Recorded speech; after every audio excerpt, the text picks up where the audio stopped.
Hello, Sir War God here, playing a little Battlefield 4 today, and today I'm going to give you a little tutorial on the attack jet, what options you have, and generally how to use it. So we'll start off with the options we have here for the primary weapon. If you go ahead and click on it here, all you really have is the 30 millimeter GAU cannon. This is a killer cannon, just devastating to vehicles. If you can hit infantry directly, which is kind of difficult to do, it kills infantry, no problem. This is just a super effective main gun. On to the secondary weapons. We have a few options here. The laser guided bomb. This is your standard lock-on weapon. You lock on to the enemy target, wait for it to gain the lock, and then fire the weapon. And you have to continue to hold that lock all the way through. This is for ground targets or laser designated air targets, which is very rare in this game, unfortunately. But if you have teammates who are targeting air vehicles, you can use this laser guided weapon to take out air vehicles as well. Their next option are these heat seekers. Heat seekers are air-to-air missiles that require the user to maintain lock-on to the target. If the lock-on is lost, it can be reacquired and the missiles can still reach the target. So this is important to note. If the enemy is using countermeasures, keep following that enemy vehicle, reattain that lock after you fire weapons, after you fire your rockets, and they can reacquire and destroy that vehicle after they've already fired the countermeasures. Sometimes it's hard to do, but it works if you can do it. Your third option, Hydra rockets. Same rockets as the attack chopper. It's a versatile rocket pod system capable of eliminating infantry as well as light, medium, and heavy armor. Just all around great rockets. This is a really nice option to use. I often use this option. TV guided missile. Same as the TV guided missile for the attack chopper. It's a missile controlled by the user via remote camera, effective against armored targets. Same thing. Now the thing to keep in mind here is that once you fire that rocket, you're very vulnerable. Your aircraft is going to start to slow down, fly straight and slow while you're controlling the rocket in midair, and you're very vulnerable. I like the TV guided missile. I use it sometimes, but it leaves you very vulnerable. Your last option is the JDAM bomb. This could be nicer than it is. It's vastly underpowered in my opinion. It's a powerful, quote-unquote powerful, dumbfire bomb. And it is. Essentially, it gives you a view where you look down into the cockpit at a mini-map and you drop these bombs where the crosshairs are on the mini-map. The splash damage is ridiculously low. It's very difficult to use. I never use the JDAM bombs. In my opinion, they're a waste of time. Your countermeasures are the same as the attack chopper or any other aircraft, actually. You have the IR flares, the ECM jammer, and the fire extinguisher. The IR flares will break any lock when a missile is fired. The missile will lock onto the flares and attack those. So if you release these flares in time with a missile coming at you, that missile will miss, which is very nice. The ECM jammer, just like with the attack helicopter or any other air vehicle, will break locks and prevent you from being locked onto. But if there are missiles already en route, those missiles may still hit you unless they fly through the little clouds that you poof out behind the vehicle. And then the missile will kind of freak out and fly around, and it probably will miss you. Every once in a while it hits you, right? Fire extinguisher, same as the attack chopper. Integrated fire extinguisher system that clears any critical state, starts the vehicle recovery. So you could use this if you get in critical damage where normally that damage would start to tick down and you would lose your vehicle. This will start to repair that damage and bring you out of that state. I don't find this not very usable.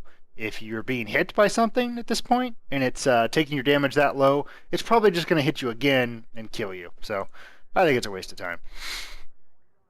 For your upgrade, you have 4 options. The gyro stabilizer, automatic system that helps you stabilize the vehicle after receiving a critical hit.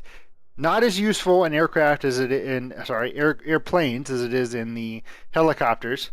In airplanes, when you get hit by a missile, you'll start to kind of turn in one direction. But you can use that. Once you start to turn in one direction, you allow the turn to happen until it gets you pointed up in the air, and then you fight the turn so that it kind of evens out and you just fly straight up in the air, and eventually that damage will be healed not too long later and you can fly normally, no problem. So I don't really go with the gyro stabilizer. I don't think it's useful.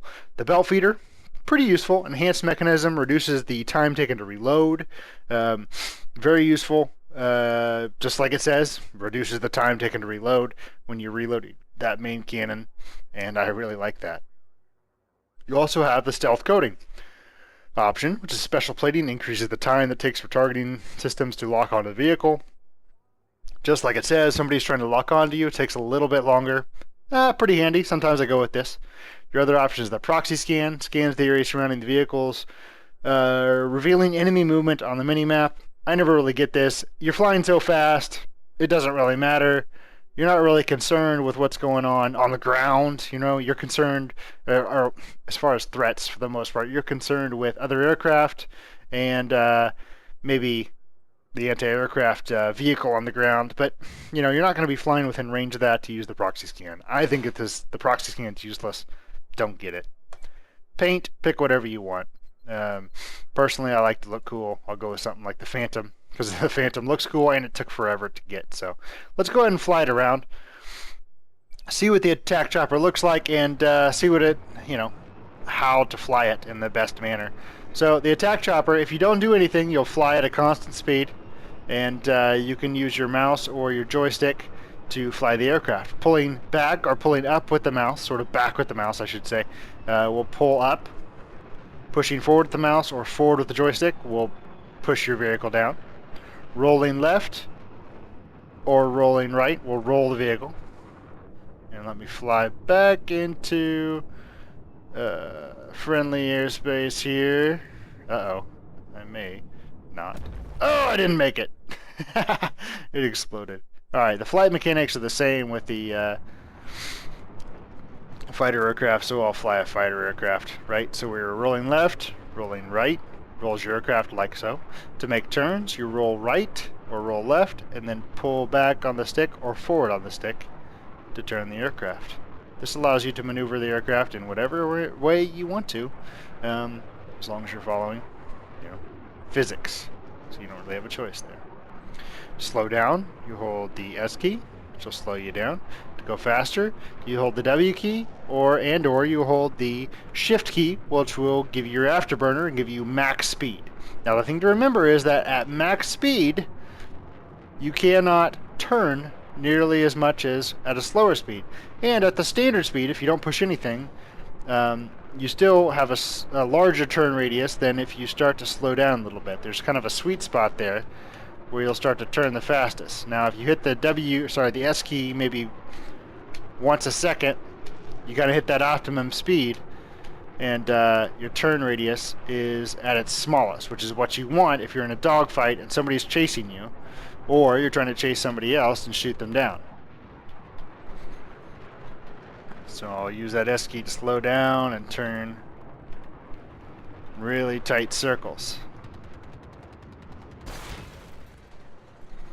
Just like that. Well, that does it for the attack aircraft. I'll do the fighter aircraft and its specifics at a different time. I hope you enjoyed this video. Please like the video if it helped you out, and subscribe. Please subscribe to my channel. I'll keep putting videos out.